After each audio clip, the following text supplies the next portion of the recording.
Barcelona and coming together in this beautiful spot, this beautiful building. The organizers are amazing, and the presenters are showcasing such good work. So it's a very special occasion for us, and we really enjoy it. To take us through tackling complexity, I'm going to hand things over to Benji Sugar. Benji. Hi, everyone. Thank you for having me. My name is Benji Sugar. I'm a senior effects artist at bEpic Studio. I'm a visual artist, and with this talk, I would like to specifically address the newcomers to the Houdini game and the curious lurkers who may have been discouraged by being told things like Houdini's hard and it's such a steep learning curve and Maya is slow but it works and whatnot. So, like, perhaps you've come across this meme over here. It's like the classic Houdini curve. Well, if you're that person, you've come to that right place. And I want to offer today my 2 cents on picking up Houdini the easy way and give you a quick rundown on how I approach my stuff and offer you a strategical way to think about proceduralism and when your setups are becoming more intricate and complex. I strongly believe that the key to a fast-track learning is to think structurally about your problems and the way you want to achieve your desired outcome. And had I understood this earlier in my career, I would have definitely saved myself some headaches. So this will be more of a meta-level talk. And so full disclosure, some of the stuff I'm about to talk about might sound trivial to the more seasoned artists in the audience. And if that is the case, I ask you to nod along in agreement, and maybe my works will be stimulus enough for the next 25 minutes. Thank you. So yeah, let's dive in. Let me talk about my journey while some of my previous works roll in the background. So I'm a visual artist and somewhat of a jack of all trades. I make all sorts of stuff with all sorts of software, but Houdini takes up the most space in my heart. My passion for this stems from 2 things. First of all, learning new tools, and second, true love for rhythm and beat, and that in combination with cool poppy visuals. I also love glitch. And I have like a weird passion for hexagons. Don't know where that comes from. So how did I get here? Back in my teenage years, I was a nerdy teenager. I was super into After Effects and Cinema 4D. Shout out to Andrew Kramer. So then I pivoted after that to music production to make my own beats to go with it. That was Ableton, and that turned out to be an absolute gateway drug to Maximus P and Jitter and Touch Designer later on, and audiovisual composing. So I went on to study creative music technology, dabbled in video mapping a little bit, and coming out of university with a degree in mind, I was like, okay, like I found my thing. So I started looking for a sound design internship, and turned out to be very difficult because it's a very saturated market. But to my luck, I found a position at a Berlin post-production house that offered me the chance to rotate between departments, and including VFX. So my first month there, they sat me down in the VFX department, gave me a Wacom tablet and some Nuke tutorials, and the next thing I know, like 5 years have passed, and I'm a new compositor circulating on the Berlin scene. It was a fantastic time. I suddenly discovered this whole new industry and got to learn from some amazing people, true geniuses, and I got to work on all sorts of projects from like small zero budget to Marvel blockbusters, so a long range. But all along, I had this desire to sit further back in the pipeline, and effects particularly attracted me. So around the time of COVID, I decided to be brave and pivot to effects. And I just love making stuff burn and collapse and deform. It's super exciting.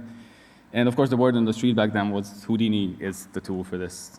So I took 6 months off from work. I was in a lucky position to be able to do that, and bought me some intro tutorials. I started like grinding and Tagma day and night, and after 6 months, I had a working knowledge to get another internship, and another 4 years have passed, and I suddenly became a Houdini / comp artist which turned out to be a killer combo for smaller studios where you need that kind of flexibility.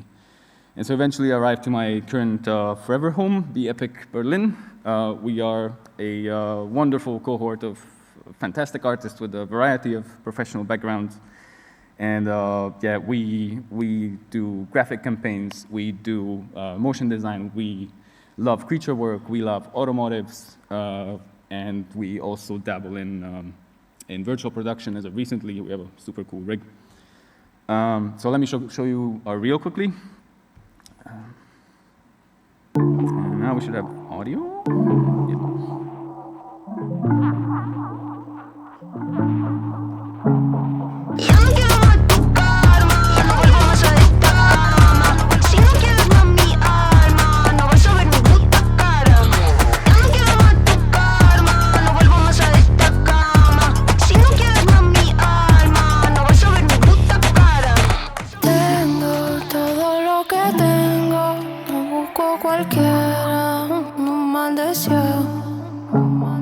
Tengo todo lo que tengo, no busco cualquiera, es un mal deseado.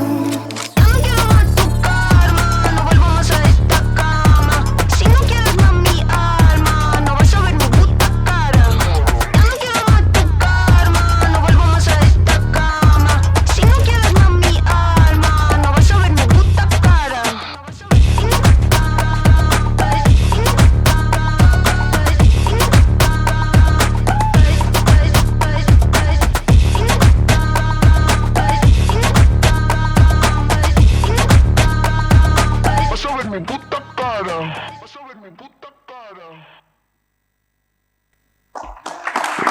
Thank you.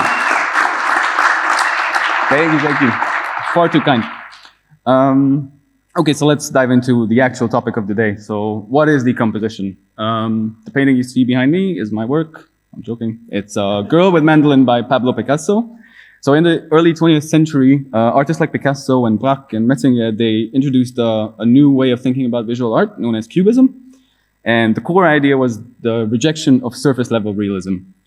So a girl with a mandolin wasn't just a girl with a mandolin, it was a series of curves, edges, facets, each representing a different angle, a different way the light falls on it, perhaps even a different moment in time. And so what this is analytical thinking expressed through visual form. And it turns out, on some level, this is what we do with Houdini with nodes. We take a complex effect and then break it down into its core components. Instead of a painting, we build a machine, and for that machine, we build the cogwheels and the screws ourselves. And so yeah, to put it simply, decomposing just means breaking down a bigger problem into smaller, more manageable units that interact with each other in a logical and coherent way. And this is like the fundamental thought of proceduralism. And the point I'm trying to make today is that this kind of systemic thinking about the way you want to accomplish whatever your mission is can be tremendously helpful for your learning. And I found the best way to begin building anything like this is to ask yourself some questions such as like, what is this made of, what I'm trying to make? How does it behave? What are the rules that define its form and its motion and so on? And so the sooner you answer these for yourself early in the project, the sooner you'll get your fundamental logic, and that will give you a really good initial direction on how to approach the thing that you want to build. Yeah, just an example. This is a piece I did a couple of years ago. This consists of 3 different systems. You have a growth solver generating some cool hexagonal shapes. The nodes grow on random points while taking into account whether they will intersect with other nodes. So there's some logic going on there. Second, there's a pop fluid setup that generates these gorgeous little blobs that just kind of fall off and float around. And then finally, there's the VDB meshing process at the end. So 3 systems string together with total control for each, and there's an underlying base logic that connects them together. And this is the kind of building where Houdini absolutely shines. And as an artist, I think you really need to capitalize on this. So what else are you getting out of it? I brought some points for that today. First of all, clarity. So when you decompose a setup, You don't just build something that works, you understand why it works. And in Houdini, that means being able to trace attributes, data types, dependencies through your network. And there will be a lot of data to keep track of, especially once you start introducing like custom attributes and maps and what have you. So things can get hectic very, very quickly. With a decomposed approach, you know exactly what data flows where, and you have ultimate oversight of your machines. You just look at your node graph, and then you're good. Like, you know where to look. Second point, flexibility and modularity. So a decomposed setup is much easier to rewire. Let's say you've got an instancing set up for something like a city generator, like does what it's supposed to do, it looks awesome, and then client comes back with some notes and flips the entire art direction. They want fewer buildings, more detailed variations, new elements, can't have those specific tiles because of intellectual property, whatever. And they need it fast, of course. So if you have everything baked into one subchain with like hundreds of nodes string together, good luck. But if you have a decomposed setup where every module is cleanly separated, those can be reused, reorganized, you can rewire it, and the change will be fast. And I think this is a healthy way to go about a setup like that. Third point ties into this, script hygiene. I'm a simple man. In my world, fewer nodes, fewer black boxes, better performance. And I also have a goldfish brain. So if I have to reopen an R&D script from a few months ago, oh no, what's happening? There we go. So if I have to reopen a script from a few months ago that I've been like tweaking around, I have to relearn my own way from scratch. So decomposing forces yourself to tidy up, and it makes your life easier for your future self. And even more importantly, handovers. Of course, you might be a brilliant TD who's like knows every minuscule detail of their setups, but maybe you go on a vacation or you're a freelancer and your gig finishes, and someone has to pick up your spaghetti Houdinese, and then I guarantee you your phone will be ringing nonstop. So don't be that person. I've been that person. Not a pleasant position to be in. And in a bigger studio, this could cost your job. So improved script hygiene, a huge plus for decomposing. Oh no. Is it the cable? There we go. Okay. So an added bonus of script hygiene is also once you get the hang of it. This is kind of weird. Anyway, you get the hang of it, you'll get just as much satisfaction from looking at a pretty node graph than at your actual render. And then finally, reproducible results. And equally important, in this line of work, we deal with a lot of randomness and noise and like stochastic elements. And randomness is super sensitive and finicky to work with if you're not conscious about what you're doing. So let me share a personal story. 2 years ago, I did a live AV show with Robert Henke, aka Modularly. He's a brilliant musician, artist, hardware, software tinker. He's one of the co-founders of Ableton. And he was working on some new materials. And I'm sorry, like, there is might be the HDMI. All right, we'll just unplug it, plug it back in. Let's try that. We good? We good. Okay. So we did one of performance where I got to do the visuals for him. This is one of the pieces, which ought to be playing right now. Anyway, I was like, hell yeah, I'm gonna build a super elaborate system with like Houdini and Touch Designer with full control over every aspect of the video. It's gonna be generative and blendable and yada, yada, yada. So once I had like an alpha version of the rig, we sat together in the studio and started testing it. And it immediately became apparent that I couldn't bring back most of the cool stuff I've recorded before because I had way too many parameters mapped to the MIDI controller. And yeah, that was my moment of revelation, so to say, when I understood that not setting boundaries for yourself in terms of controlling your system especially in a live setting, can quickly turn into utter chaos. And this is even more applicable to working with Houdini, given that your setups will be bigger and more complex and time and cost sensitive. And yeah, this is our performance. I'm sorry, that previous slide was supposed to play. Not exactly sure what's happening. Come find me afterwards and I'll show you. Anyway, the point I'm making here, why is this relevant? Because I'm sure, like many of you who worked with Houdini already, had those incidents when you were making a simulation, you spent like day and night tweaking your sim for your perfect combination of values, and then you did it, and then you iterated once more, and the whole thing fell apart, and you could never recover it. Because the values didn't work together anymore. So like, take a look at the Pyro solver, for instance. Look at the number of sliders here. Each of them is a beast. Each of them can drastically change the way your simulation looks. And I feel like oftentimes artists take this vast amount of control that we have for granted, and we just start sliding everything around and then hope for the best. So that's why, long story short, this is why I think setting boundaries for yourself in any sort of like procedural workflow is important.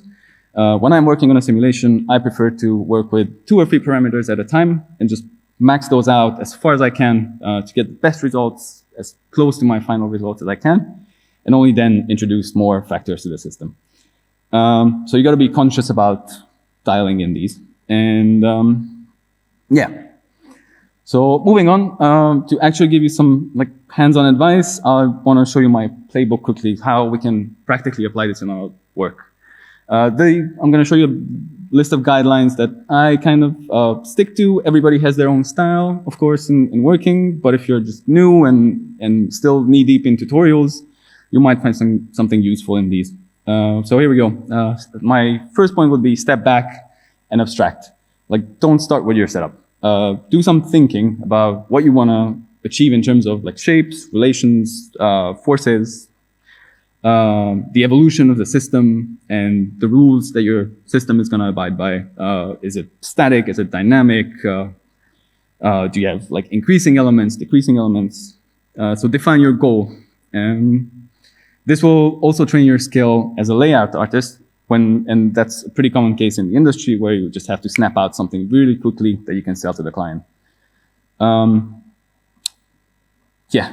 Second point, identify your components. So break your subject down into logical units, starting with your smallest foundational component. Like, what is it you're working with? Is it points? Is it primitives? Is it curves? Is it volumes? So once you've established that, you will narrow the scope of tools that you have to focus on, and it will speed up the process of finding what you actually need for yourself. Step number 3, build incrementally. Don't try to solve everything at once. Start with the simplest working version of each component that you build and max out whatever you can. We've talked about this before. Step 4, build boundaries, just to reiterate. Make sure you limit your scope. This will keep you from letting things get out of hand. Number 5, test in isolation. If you have nice, cool modules that work on their own, and once you string the whole thing together, you will exactly know what broke where. In this matter, I like to keep you can turn them into HDAs, of course, you can keep them in like subnets, etc. I prefer to try my best to reduce to 1 input and 1 output for every module of my network. And that keeps it like super streamlined and tidy for me. So I know what's going in, I know what's coming out. And then, yeah, of course, once you have all that, you connect the dots, you build your system, and then if everything breaks in the process, as you add modules 1 by 1, you know exactly what breaks where. So debugging becomes much easier. And then finally, which I think is often overlooked in many production settings, is simplify. Once you have your setup running and you're happy with it and it's functioning, take another look at your setup and think carefully about what you can actually take out. I guarantee you will find like non-essential operations in there that not only cost more resources and performance and all that, but also just makes working with the setup again down the line in the future more difficult, because then you hand over, another artist picks it up, and it's like, okay, where is that one attribute in your hundreds of nodes in the layout? Right. So take some stuff out. I guarantee you'll find some. Condense them, pre-cache them. It will grant you more control and predictability. So yeah, this is my approach in a nutshell. And of course, it goes without saying that everybody has their own style and whatever. But maybe you'll find something that you can take home in here. So now let me give you one last tip for particularly useful for beginners, I think, especially if you don't come from like a CG or coding or anything computer related background. The elephant in the room, math. So once you start working in a decomposed and modular way, you'll run into the same kind of challenges over and over again. And with Houdini, it is most likely going to be a numerical problem. And this is where math comes to help. And having a mental armory of small and repeatable math concepts will pay off tremendously when working in Houdini. And you can absolutely build this armory as you go along and do tutorials and you progress in your learning. You don't have to be a math wunderkind or spend weeks reading academia books. You'll find them in the tutorials and learn them deeply if you're later. So what am I talking about? There's a bunch of vex functions and all sorts of different little algorithms that you will find coming with the package. Think trigonometry, for instance. Like you can use sine, cosine to generate waves and tangents and oscillations. You can use linear algebra and vector math, which is also absolutely essential for building stuff with directionality or acceleration, vector fields once you get into volumes, and so on. Even further back, another example would be modulo, which is often overlooked. It's incredibly powerful. You can use it for staggering animation. You can build loops. You can do all sorts of like beat-driven, impulse-driven effects. Also, Boolean algebra, like if statements. I think everybody who ever touched Houdini did at least one if statement in a switch node, turning things on and off. So the point being here, these are very easy concepts, and you can reach for them without overthinking if you start building it. It's kind of like muscle memory. So the more you commit them to muscle memory, the less time you'll be searching for quick and dirty solutions. And another bonus of this is that it absolutely reignited my passion for math. And boy, do I feel regret for not paying more attention in high school. So, yeah. Which ties into the final argument of this talk that I wanted to make is Houdini as an interactive learning tool. So what's powerful about all of the things I've said today is that it doesn't just make you a better Houdini artist. It's that Houdini itself is a platform for learning. And for many of us, especially like younger students, abstract mathematical concepts like vectors and angles and oscillation and stuff, they're completely disconnected from reality. They're introduced as numbers on papers in school and not things that you can relate to necessarily in everyday life. But in Houdini, these ideas can come to life. They aren't hypothetical anymore. They're visual, they're interactive, and you get an immediate response on tweaking parameters and testing these. You tweak a value and you see an effect. And that kind of feedback loop, I think, is what makes these concepts stick. And I feel like there's a huge untapped potential here for using Houdini as an educational tool, not in a watered down like kids-only version, but in the real tool set. Because when you remove the abstraction and then give students the ability to just play around with it and experiment, they start learning math the way we learn to walk, for instance, by like doing, failing, tweaking, doing it again. So if you're teaching and mentoring, or just want to share your passion for 3D and mathematics, for instance, this is a very powerful gateway, not just into VFX, but into how systems behave, how logic flows, and how math is applicable in the physical world. So to finish up, let me reiterate how insanely helpful it was for me to work in this decomposed way, because it isn't just a workflow, it's a mindset. It helps you approach problems with clarity and structure and flexibility. And the best part of it is that none of the things I've talked about today are software or even medium specific. These are universally transferable principles from fine art to mathematics to design. So next time you hit a wall in your setup, try to take a step back, decompose your problem, think like Picasso and Braque, think like a procedural artist, and then build something awesome that's not only pretty, but makes sense. So, thank you for having me, and Q&A.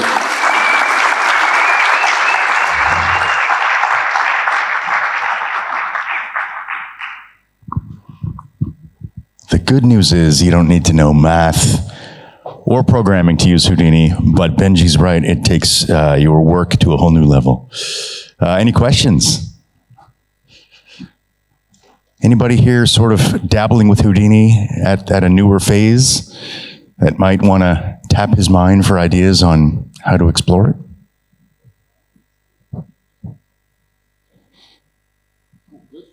Yeah. Just 1 sec.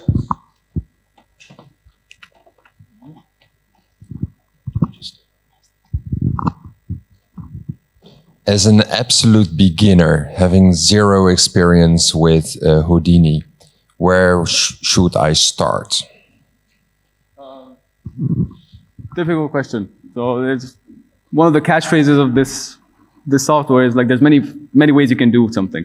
I guess another principle that applies here is that you can do anything, but not everything. So I guess my advice would be to pick something that you want to build, like one particular area that you want to focus on. Is it, in your case, is it simulation? Do you want to do modeling? Do you want to do animation? What is it that takes your brain? Well, for me, it would be not knowing what Houdini is capable of. So I would like to know, just like hands-on exploring, and like where could my journey start? There are no real preferences. Fair enough. Well, okay. I just jumped heads on into a bunch of intro tutorial courses. There's several great series out there, which you can look up, which will get you familiar with the UI and the different modules that work in there. And yeah, essentially just go from there. Like the way my curiosity developed is just watching a bunch of tutorials, and then I would see a node that's like, okay, that does something cool. I would bring that in, and I would just push it to the limit, like see what it's capable of. And I can't give you a straight answer here. I guess experiment, and I know it's very generic, but that's literally how it goes. Like you just start playing with it, and then you'll find something that's like, okay, let's see what else I can do with this thing. Okay, thank you. It's a great question. I'm going to layer in my own answer on that because in my role at Side Effects, I am responsible for the learning material. So what I would suggest is go to sideeffects.com and go to the Start Here under the Learn menu. And that's first step, right? That gives you the 224-page book that we've written called Houdini Foundations. It's written by Robert McGee at Side Effects, and he's an expert that's been doing it for 20 years, and so it's a great book. On that same Start Here page, there's our basic tutorials, our basic learning paths, so it's the perfect place to start. The good news is there's thousands of tutorials available at various levels. By the community, which is an amazing community that contributes so much great stuff, many of whom are here today. So you'll see some of their work. Find things that inspire you and try to, head towards that and then go from there. And it's just a tree of exploration. Just to put him on the spot, I'm going to give the mic to Paul Estevez, who created a Houdini Connect video with me a few years ago.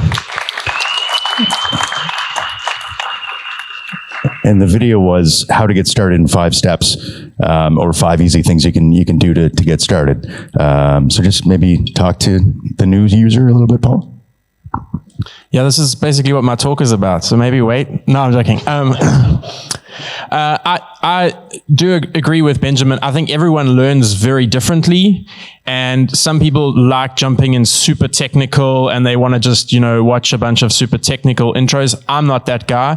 I started learning what a lot of people say is the worst way. I wanted to do flip simulations. I wanted to see fluid moving. So I did that. I burnt my laptop down during it, but for me, it was super exciting and it ignited my passion. So I did that. If you want to do soft body simulations because that's something that excites you, then jump into Vellum because it's super easy. I think there's so many things you can do. Find the thing that you think this is cool, and I promise you Houdini can do it. Some of them are slower than others, but pick the one that you think would excite you and then do that. Yeah, great answer. Any other questions? Yeah. Cardio.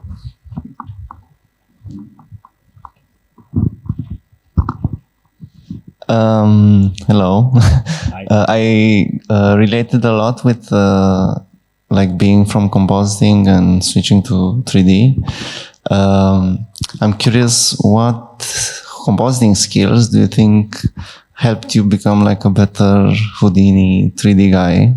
Because compositing is mostly you just get the sequence baked in. You don't have to know about meshes. You don't have to know a lot, but switching from compositing, you need some skills, but I'm curious, what was your influence from compositing that brought you here today?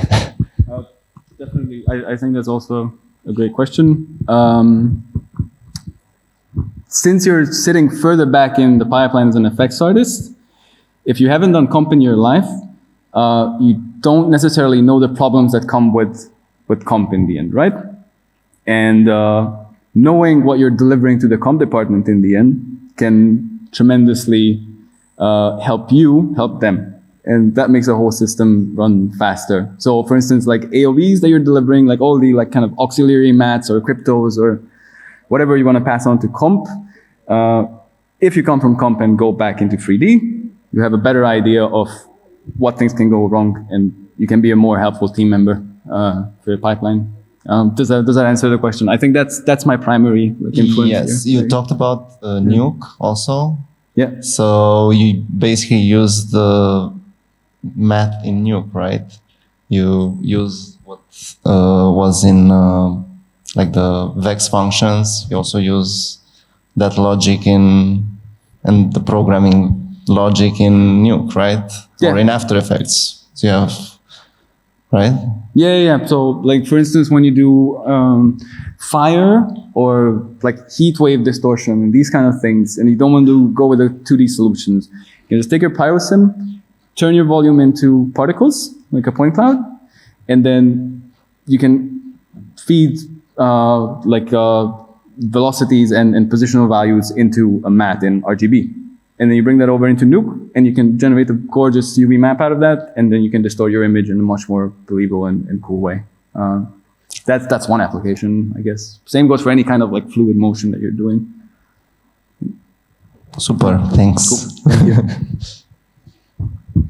Just on the topic of compositing, not everybody will know, especially those new to Houdini, that we have a compositing context in Houdini that's called Copernicus. For the longest time, there was this thing called COPS, and it was fine, and then it was running out of steam, and people kept telling us, we need better COPS, and finally, the team released this thing called Copernicus, which is basically COPS 3.0, and it was built from the ground up, brand new. It's built on something called Apex, which is an underlying technology in Houdini, but the point is that it's relatively new. Currently, it's doing things like material creation and textures, and so something like a substance designer in that kind of direction. And it'll continue to evolve and develop into something more of a first-rate compositor someday. Yeah. I have so much catching up to do on that, honestly. I'm sure it'll come up later today. Any other questions? Excellent. Thanks so much, Benji. Great presentation. Thank you for having me.